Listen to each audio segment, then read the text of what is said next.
자, 오늘 본문 23절을 보면요, 이 세상에는 두 종류의 사람이 있습니다. 이 썩어질 씨로 태어난 사람과 썩어지지 아니할 씨로 태어난 사람입니다. 우리 23절 같이 한번 읽어봅니다. 너희가 거듭난 것은 썩어질 씨로 된 것이 아니요 썩지 아니할 씨로 된 것이니 살아있고 항상 있는 하나님의 말씀으로 되었느니라. 여러분, 여기 나오는 이 썩어질 씨로 태어났다는 말은요, 저와 여러분이 부모님의 생명을 통해서 이 땅에 태어난 것을 말하는 거고요, 썩어지지 아니할 씨로 태어났다는 것은요, 하나님의 생명으로 태어난 것을 말합니다.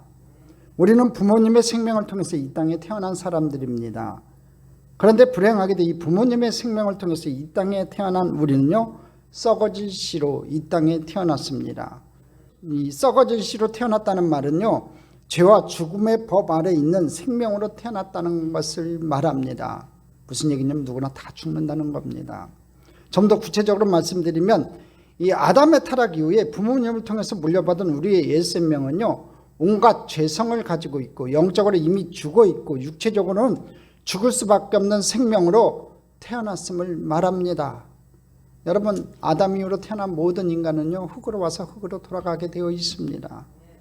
그런데 누구든지 예수를 믿게 되면요, 부모가 물려준 생명이 아닌 하나님의 생명으로 다시 태어납니다. 성경은 이것을 거듭남이라고 합니다.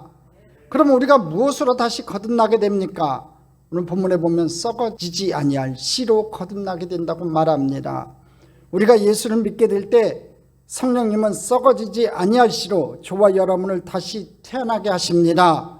다시 한번 23절을 한번 볼까요? 같이 읽어봅니다. 썩지 아니할 씨로 된 것이니 살아있고 항상 있는 하나님의 말씀으로 되었느니라. 우리를 거듭나게 하는 것, 우리를 다시 태어나게 만드는 이 썩어지지 아니할 씨는요, 바로 하나님이 살아있고 항상 있는 말씀이에요.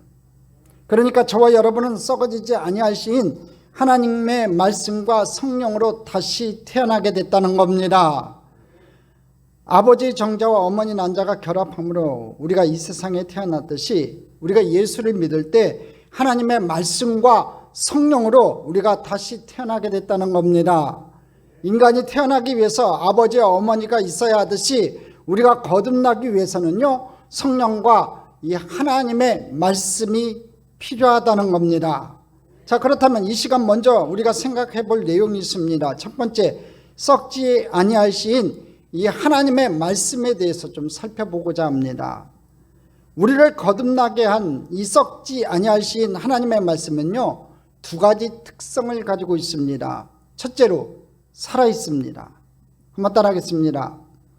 하나님의 말씀은 살아있습니다. 여러분, 살아있다는 것은요, 말씀 그 자체에 생명이 있다는 것을 말합니다. 그래서 히브리서 기자는 히브리서 4장 12절에 이렇게 고백합니다. 같이 한번 읽어보겠습니다.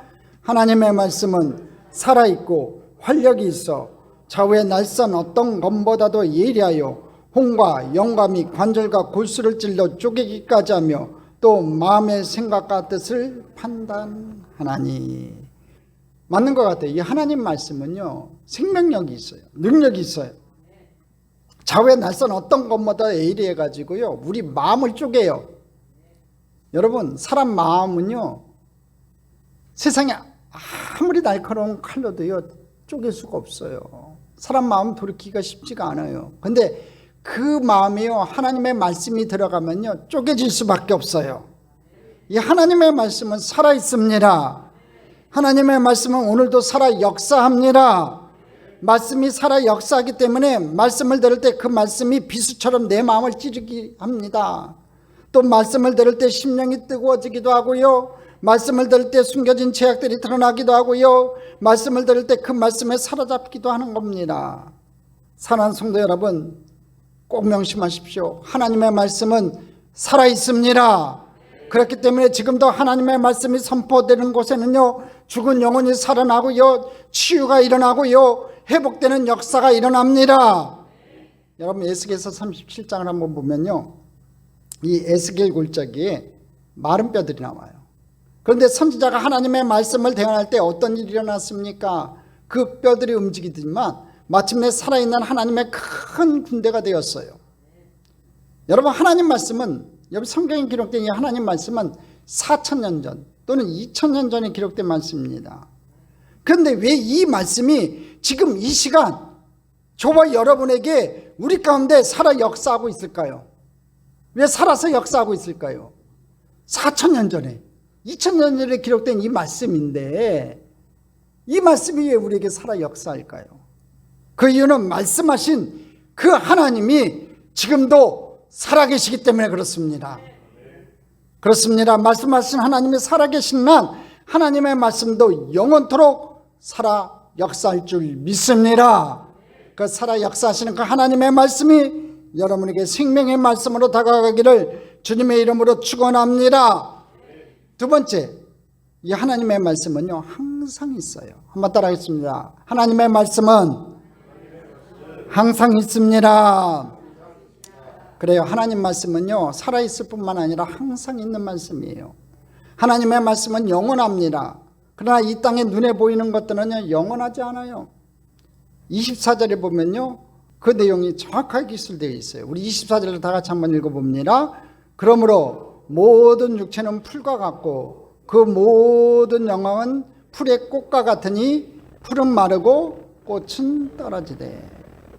여러분, 찬바람이 불고 서리가 내리면요 싱싱한 풀이 다 시들어 죽어요. 이처럼 싱싱하던 풀이 다 시들어 죽는 것 같이 인간의 육체도 그러하다는 겁니다. 그리고 인간이 누리는 그 모든 영광도 풀의 꽃과 같이 금방 떨어지고 맙니다. 10년간은 권세가 없는 거예요. 여러분 오늘 집에 돌아가서요 혹시 결혼할 때 아니면 젊었을 때 또 여러분의 그 사진을 한번 펴놓고 지금의 모습과 한번 비교해 보세요. 가끔 하다가 저는 이제 옛날 사진들을 봐요. 우리 지연이 지영이 어렸을 때 갓난아기 때 사진도 보고요 제 젊었을 때 사진도 봅니다. 근데 그 사진들 볼 때마다요 제가 느끼는 게 있어요. 저 결혼했을 때 저 괜찮았어요. 아주 푸릇푸릇했어요. 근데 지금 장난이 아니에요. 지금 염색이 좀 빠져가고 있는데 제가 이 박사학위 논문 쓰면서 이 머리가 거의 흰머리가 다 됐어요. 반백이에요. 어째 제가 이런 모습 상상이나 했겠냐 이거지요. 인간이 대단한 것 같지만요 풀과 같아요. 인간이 가지고 있는 부귀 영화 공명도요 다 풀과 같은 거예요. 인간의 행복과 영광도 풀의 꽃과 같다는 거지요. 오래가지 못한다는 겁니다. 유명한 팝 아티스트인 엘튼 존이 부른 노래 가운데 이 바람 속의 촛불이라는 노래가 있어요. 그는 이 노래를 우리 시대에 살았던 여성 가운데 최정상의 인기를 누리고 살았던 두 명의 여성의 죽음을 추도하기 위해 이 노래를 바쳤어요. 한 여인은 영화배우 마릴린 먼로였고요. 한 여인은 찰스 황태자비였던 프린세스 다이애나였어요. 이 노래의 가사 가운데 이런 내용이 있습니다. 내 보기에 당신은 바람 속에 촛불처럼 살았어요. 이제 당신이 전설이 되기 전 당신의 촛불은 벌써 타버린 것을. 그렇습니다. 인생은 바람 속의 촛불과 같습니다. 전설이 되기 전에 타버리는 것이 우리 인간입니다. 문 남성들의 마음을 그렇게 사로잡았던 마릴린 먼로도요, 문 여성들의 마음을 설레게 만들었던 이 다이애나비도 바람 속에 촛불처럼 사라지고 말았다는 겁니다. 여러분, 누가 지혜로운 사람입니까? 변하는 것과 변하지 않는 것을 구별할 줄 아는 사람이 지혜로운 사람입니다. 누가 어리석은 사람입니까? 변하는 것과 변하지 않는 것을 구별할 줄 모르는 사람입니다. 여러분, 아름다움도 변하고요, 젊음도 변하고요, 지식도 변하고요, 명예도 권세도 다 지나갑니다. 그러나 하나님의 말씀은 영원합니다. 우리 25절을 다 같이 보겠습니다. 같이 읽겠습니다. 오직 주의 말씀은 세세토록 있도다 하였으니 너에게 전한 복음이 곧 이 말씀이니라. 오직 주의 말씀은 세세토록 있대요. 영원히 있다고 말씀하고 있습니다. 모든 것이 변하고 사라지지만 하나님의 말씀은 영원합니다. 그리고 이 말씀이 곧 복음입니다.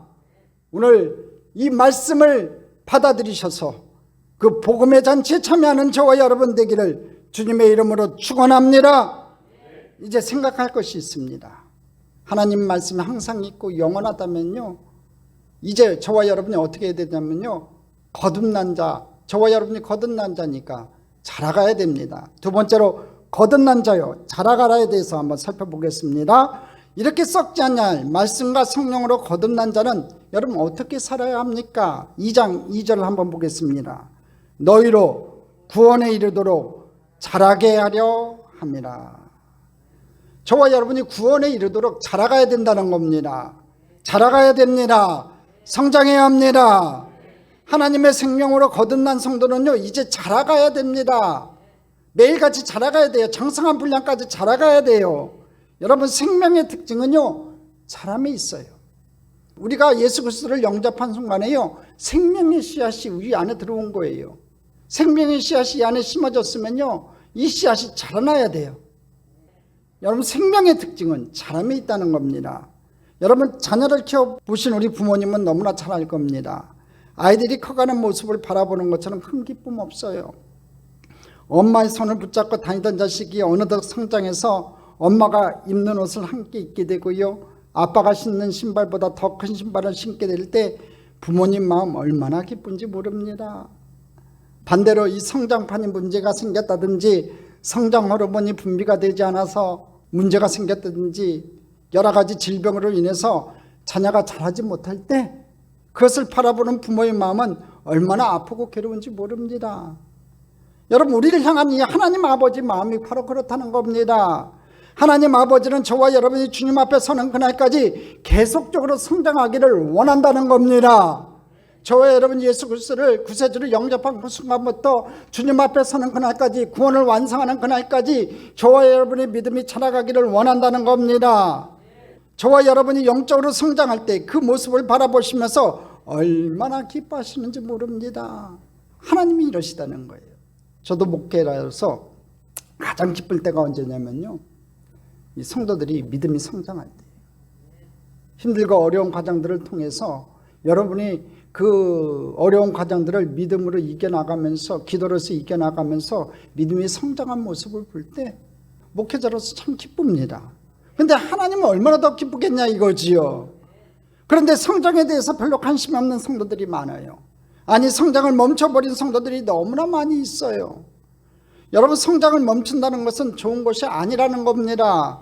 그런 의미에서 볼 때 성장은 여러분 선택의 문제가 아니에요. 한번 따라하겠습니다. 성장은 선택의 문제가 아니다. 반드시 성장해야 되는 거예요. 저와 여러분이 구세주를 영접한 그 순간부터 매일매일 자라가야 되는 거예요. 장성한 분량까지 자라가야 된다는 겁니다. 저와 여러분 끊임없이 성장해야 합니다. 그러면 구원에 이르도록 자란다는 것은 무엇을 의미합니까? 최종적인 구원에 이르는 것을 말합니다. 구원이라는 건요, 여러분 생명이 다해서 죽어서 영원히 천국 가는 것, 그걸로 끝나지 않습니다. 여러분, 구원이라는 건요, 구원의 여정은요, 저 새하늘과 새 땅까지 주님과 함께 들어가야 되는 거예요. 바울은 이 말을 이렇게 표현합니다. 빌립보서 2장 12절 같이 한번 읽어보겠습니다.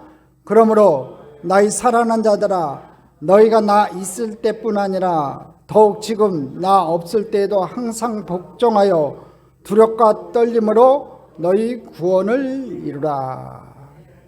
뭐라고 얘기합니까? 두렵과 떨림으로 너희 구원을 이루래요.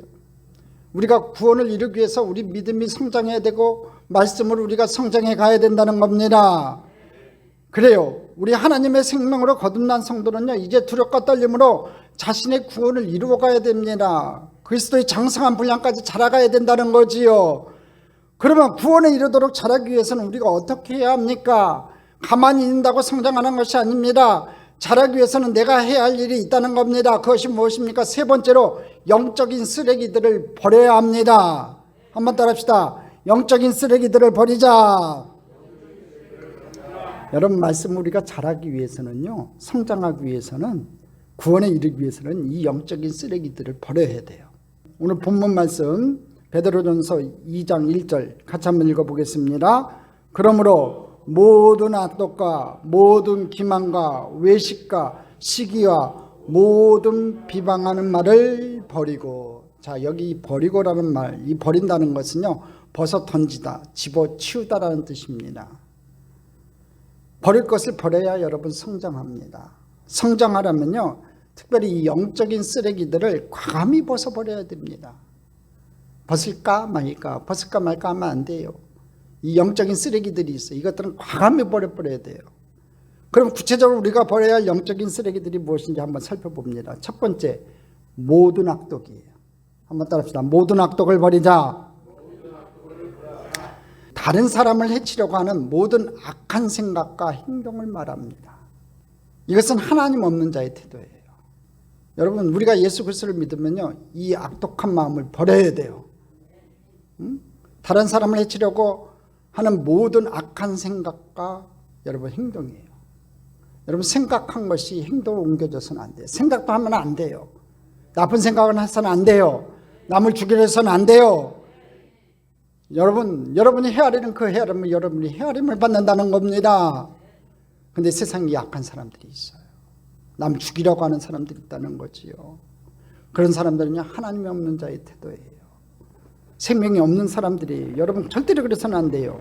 두 번째가 있습니다. 모든 기만이에요. 한번 따라 하겠습니다. 모든 기만을 버리자. 이 기만은 옛날 성경에 괴율이라는 단어를 썼습니다. 이 말은 자기 유익을 위해서 남을 속이는 장깨를 얘기해요. 자기 유익을 위해서, 잠깐 유익을 위해서 남을 속이는 장깨예요. 이 기만은요. 기만은요, 괴율은요, 교활한 속임수로서 낚시하는 사람들이 던지는 미끼와 같습니다. 오늘 우리들 주변에 자기에게 유익만 된다면 수단과 방법을 가리지 않는 사람들이 얼마나 많이 있습니까? 요새요, 전화 받기도 겁나요.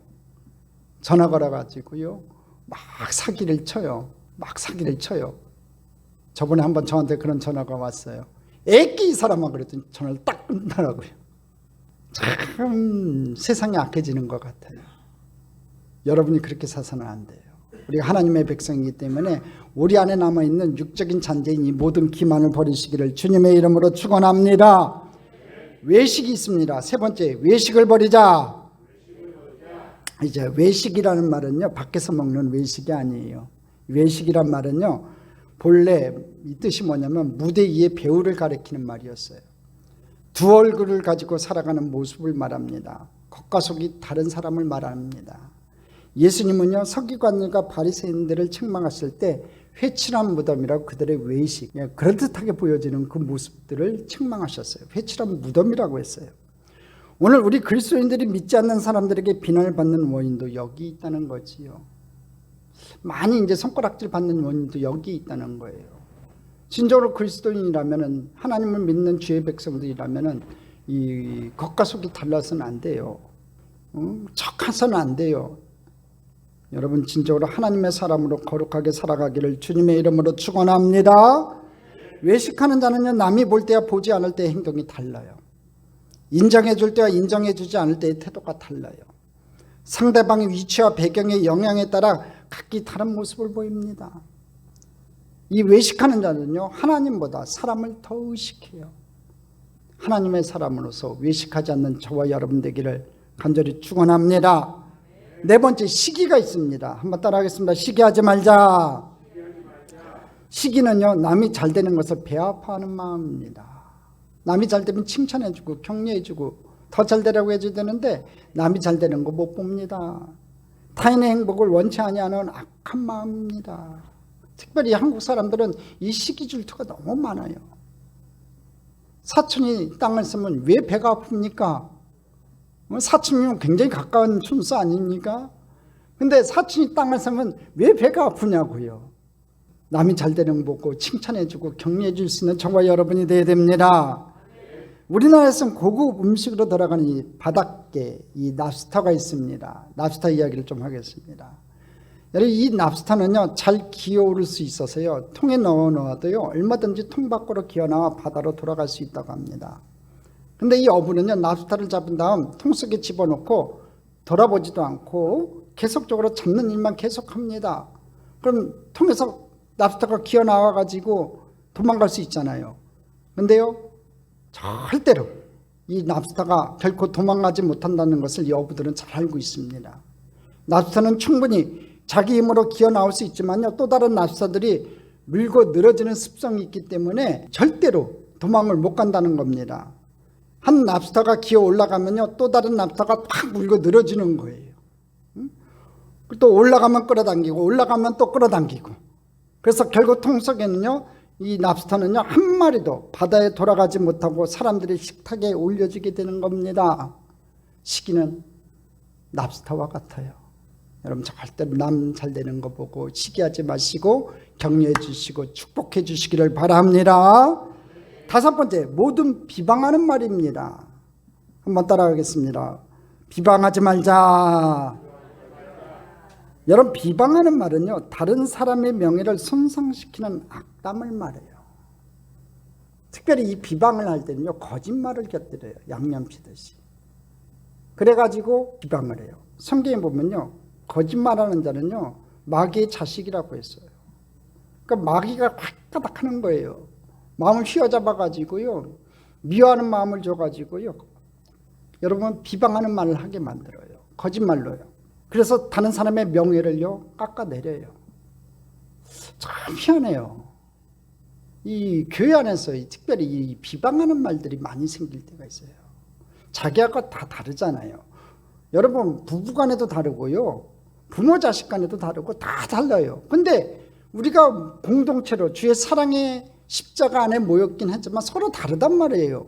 그 다름을 인정해 줘야 되는데, 나보다 조금 좋은 것이 있고 나보다 조금 잘난 것이 있고 납스타 기질이 있어서 끌어당기고 싶은, 깎아내리고 싶은 마음들이 생기면요, 나보다 잘난 사람이 있으면 깎아내리고 싶으면요, 자꾸 이렇게 없는 얘기도 만들어내갖고 이 비방하는 말을 해요. 거짓말을 한다는 거지요. 여러분, 이 비방은요, 대인관계를 그릇되게 만드는 무서운 악당과 중상모략이에요. 여러분, 이 비방하는 말은요, 교회에서 절대로 있어서는 안 됩니다. 저와 여러분이 이렇게 모든 악독과 모든 기만과 외식과 시기와 모든 비방하는 말을 버릴 때 여러분 영적으로 성장한다는 거예요. 오늘 시간 이 모든 것들을 버리는 저와 여러분 되기를 주님의 이름으로 축원합니다. 영적으로 여러분 성장하기를 원하십니까? 주님 닮아가기를 원하십니까? 그렇다면 이런 영적인 쓰레기들을 과감히 버리시기를 주님의 이름으로 축원합니다. 여러분 분명히 기억하십시오. 우린 버린 만큼 성장합니다. 또 우리가 구원에 이르도록 자라기 위해서 해야 할 일이 있습니다. 그것은 네 번째로 순전하고 신령한 젖을 사모해야 됩니다. 한번 따라하겠습니다. 순전하고 신령한 젖을 사모하자. 2장 2절을 같이 읽어봅니다. 갓난 아이들같이 순전하고 신령한 젖을 사모하라.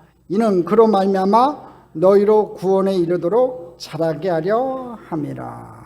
오늘 봅니까? 갓난 아이들같이 순전하고 신령한 젖을 사모하래요. 신령한 젖을 사모해야 돼요. 왜 신령한 젖을 사모하라고 했을까요? 구원에 이르도록 자라게 하기 때문에 그래요. 여러분, 말씀을 사모하는 자가 성장해요. 말씀을 가까이 하는 자가 구원에 이르도록 자라가요. 여기서 순전하고 신령한 젖은 무엇을 말하는 줄 아세요? 바로 하나님의 말씀을 얘기해요. 여러분, 하나님 말씀은 순전해요. 불순물이 없다는 겁니다. 구원밖에 부족함이 없다는 겁니다.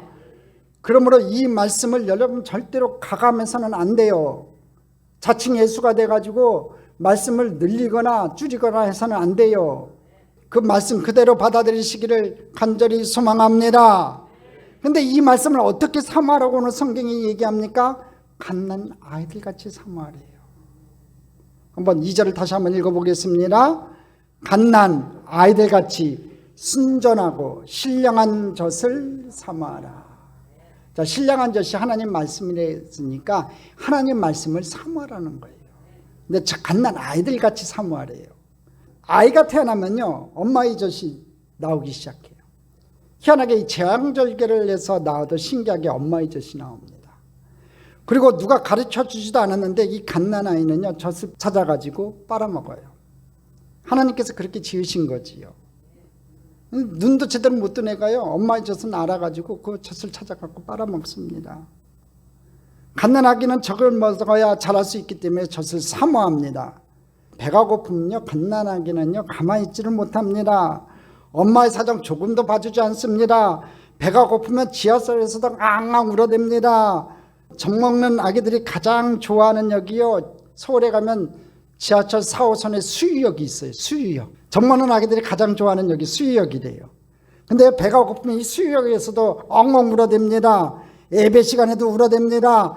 장난감을 손에 쥐어줘도, 인형을 손에 쥐어줘도 소용이 없어요. 그러다가 엄마가 젖을 딱 물려주면요, 정신없이 젖을 빨아먹기 시작합니다. 그런데 주님은 저와 여러분이 이렇게 하나님의 말씀을 사모하라는 겁니다. 여러분, 그렇게 갓난아이가 젖을 사모하듯이 저와 여러분이 하나님 말씀을 그렇게 좀 사모했으면 좋겠습니다. 여러분, 베드로는 예수님 때문에 핍박받고 고난을 받고 있는 초대교회 성도들에게요, 갓난아이들 같이 말씀을 사모하라고 지금 말씀하고 있습니다. 베드로 전후서는요, 이 초대교회 성도들에게 큰 환난이 닥쳤어요. 아주 힘든 어려운 과정을 겪고 있는 그 초대교회 성도들에게 베드로 사도가 뭐라고 얘기하냐면 하나님 말씀을 사모하라고 얘기합니다. 저와 여러분도 하나님 말씀을 갓난아이들 같이 사모하는 귀한 은혜가 있기를 간절히 소망합니다. 다윗은 하나님 말씀을 그렇게 사모했어요. 여러분, 시편 119편 131절, 제가 참 좋아하는 구절이에요. 이 다윗의 고백 한번 같이 고백해 봅니다. 내가 주의 계명들을 사모함으로 내가 입을 열고 헐떡였나이다. 이 헐떡였나이다 동그라미 치세요. 내가 주의 계명들, 주의 말씀을 너무나 사모하니까 내가 입을 열고서 헐떡헐떡거렸다는 거예요. 응? 마치 갓난아이가 젖달라고 보채는 것처럼 그렇게 말씀을 사모했다는 거지요. 저와 여러분 그렇게 말씀을 사모했으면 좋겠습니다. 이렇게 말씀을 가까이 하고 사모하는 자들이 여러분 성장하고 성공해요. 여러분, 이 세상에서 성공하기를 원합니까? 여러분, 믿음이 성장하기를 원합니까? 하나님 말씀을 사모하세요. 다윗과 같이 헐떡일 정도로 진짜 하나님 말씀을 그리워하는 저와 여러분이 되기를 주님의 이름으로 축원합니다. 다시 한번 말씀드릴게요. 말씀을 가까이 하고 사모하는 사람이 성장하고 성공해요. 기독교 베스트셀러 중에 성경이 만든 사람 존 워너메이커라는 책이 있어요. 한번 저 책을 사서 읽어봤으면 좋겠어요. 존 워너메이커는요, 미국의 백화점 창시자이자 백화점 왕이었습니다. 그리고 미국의 최신부 장관을 지냈고요, 미국과 전 세계 YMCA 건물을 수없이 지어준 사람입니다. 서울 종로 2가에 있는 이 YMCA 건물도요, 이분 존 워너메이커가 지어준 건물입니다. 그래서 기증한 건물이에요.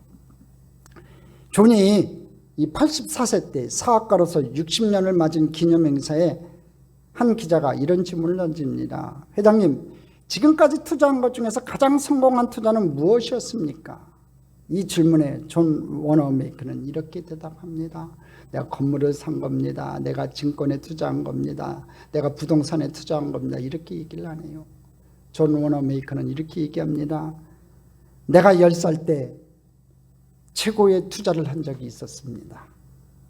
그때 나는 $2 75센트를 주고 예쁜 가죽 성경 한 권을 구입했습니다. 이것이 내 인생에 있어서 가장 위대한 투자였습니다. 그 성경이 오늘의 나를 만들었습니다. 저는 성경에서 구세주 되신 예수님을 만났으며 주님 안에서 내 인생의 변화를 경험하게 되었습니다. 저는 연약하고 보잘것없는 인생이지만 저희 힘과 능력이 되신 하나님을 신뢰하고 그분과 동행했을 때 모든 두려움은 사라졌고 무엇이든지 할 수 있는 용기와 확신을 얻게 되었습니다. 성경을 읽을 때마다 새로운 아이디어와 비전을 주신 하나님을 찬양합니다. 할렐루야. 워싱턴에 가보면요, 미국 수도인 워싱턴에 가보면요, 참 가볼 데가 많아요. 여러 가지 박물관들도 많은데요, 특별히 이 링컨 기념관에 가보면요, 링컨 대통령이 쓰던 성경이 보관되어 있습니다. 여러분, 이 성경을 가지고 오바마 대통령이, 여러분 미국 대통령은요, 또 미국 장관들은요, 이 취임 선서를 할 때 꼭 성경책에 손을 얹고 선서를 합니다. 대통령마다 다 다른데 제가 알기로는 이 오바마 대통령이 선서할 때, 두 번의 선서를 할 때 여러분 이 링컨 대통령의 이 성경책에 손을 얹고 선서를 했어요. 흑인 대통령이 흑인을 해방시킨 이 링컨 대통령의 성경책에 이 손을 얹고 선서를 했다는 건 참 의미가 있었던 것 같아요. 그런데 이 성경책에는요, 이 링컨 기념관에 보관되어 있는 저 링컨의 저 성경책에는요, 너무나도 자주 보아서 눈에 드러나는 한 구절이 있어요. 그러니까 링컨 대통령이 자주 봤던 성경 구절이라는 거예요. 그 주변에는 눈물 자국이 맺혀져 있어요. 아마 이 성경책을 읽으면서, 그 말씀을 읽으면서 뚝뚝 눈물을 흘렸겠지요.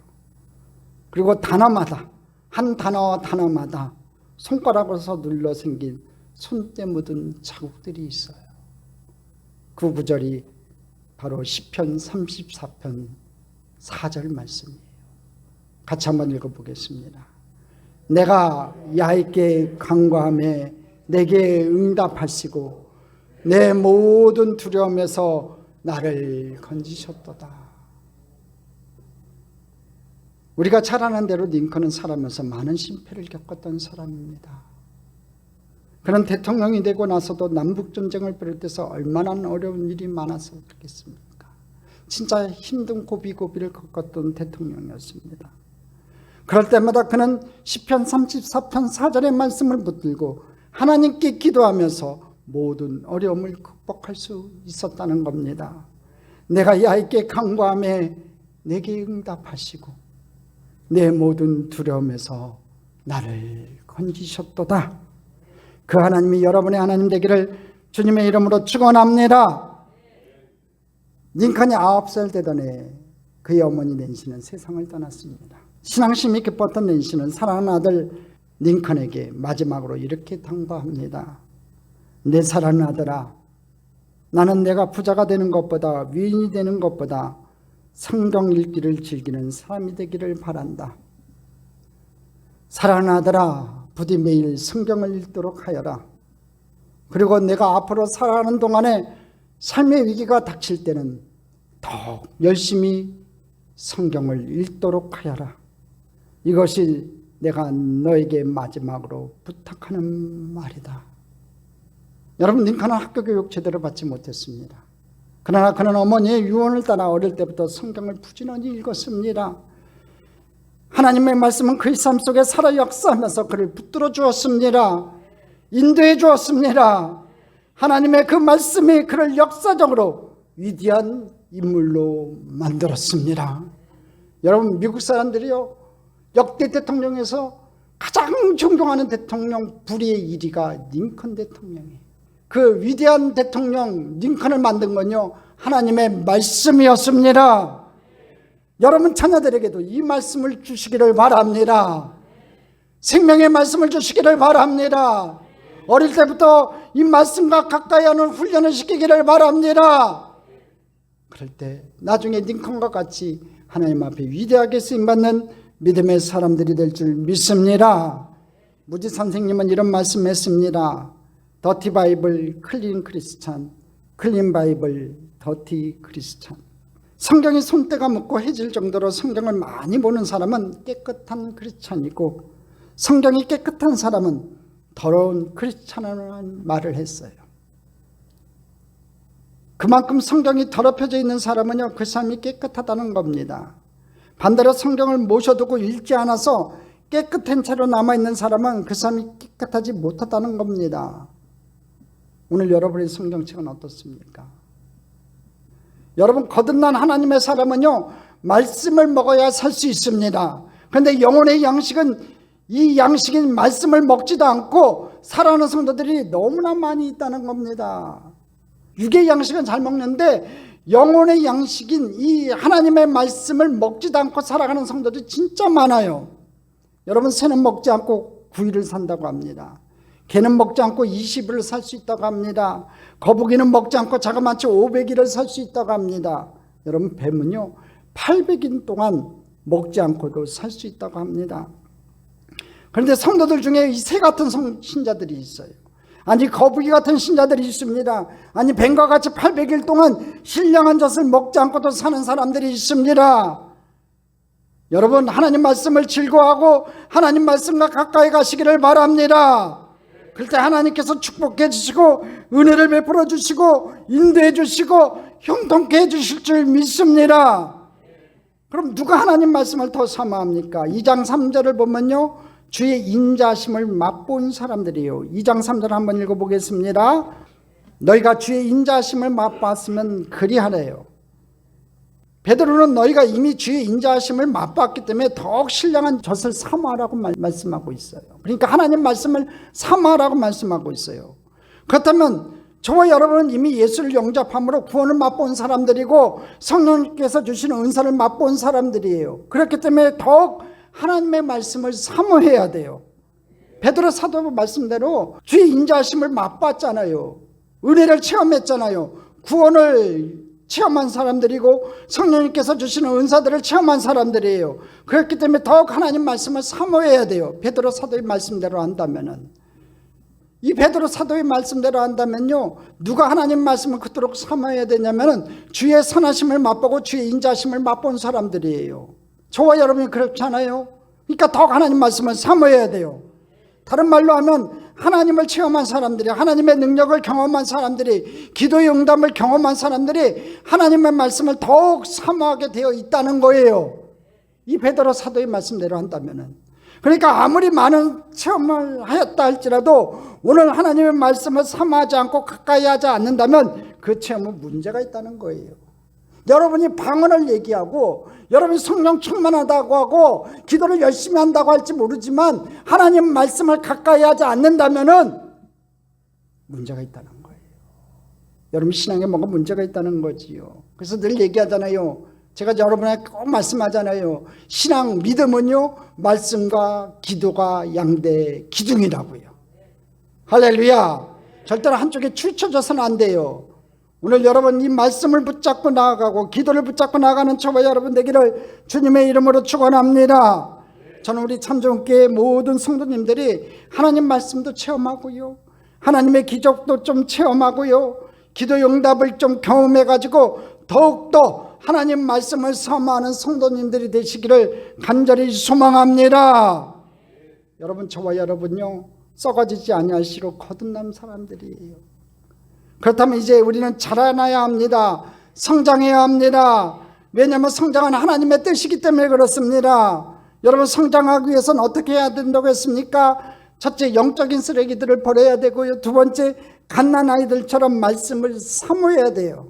오늘 지금 여러분은 얼마나 하나님 말씀을 사모하고 계십니까? 진정으로 주님 오실 그날까지 그 말씀을 사모하고 그 말씀 붙잡고 살아가는 저와 여러분 되기를 간절히 소망합니다. 새해에는 힘써 하나님 말씀을 사모하는 귀한 성도님들 다 되시기를 주님의 이름으로 축원합니다. 축원합니다. 축원합니다.